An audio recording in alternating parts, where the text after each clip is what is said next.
Finally, the fourth one is that people wanted to define what success was on their own terms. They had their own definitions of success. So we tend to think of success in monetary terms, more money. But there are plenty of people who I interviewed who worked and worked and worked and worked to get a bonus, and then they quit because they got a bonus, but they still hated their job. People tend to think in organizations that the way to reward outstanding performers is to promote them through the ranks. Well, it turns out that for a lot of employees, a lot of workers, particularly creative people and technical people, promoting them is the worst thing you can do. They don't want to manage other people. They want to do what they love to do. They don't want to watch other people do what they love to do. And so a lot of times you had people being promoted, and that was the thing that got them to leave because they weren't doing what they loved anymore. And finally is this notion of defining success on its own terms in terms of growth. We tend to think of success as a small company becoming a large company, becoming a larger company, becoming a huge company. That's success. But there were plenty of people I talked to who had a small company.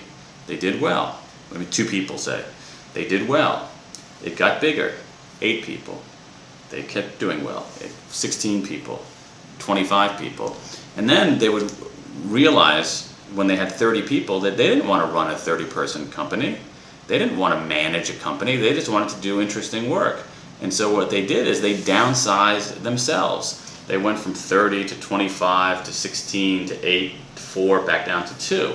So the idea is there's this expression in the United States. In English, it's bigger is better. Bigger is better. But what people were telling me is that better is better.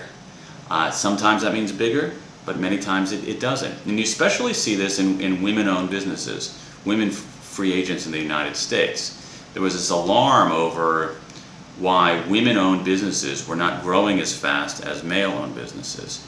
And they said, well, is it access to capital? Is there some kind of discrimination?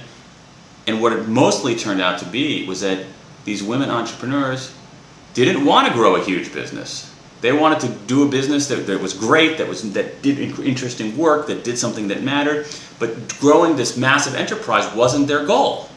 And so I think that's a very important sentiment there too.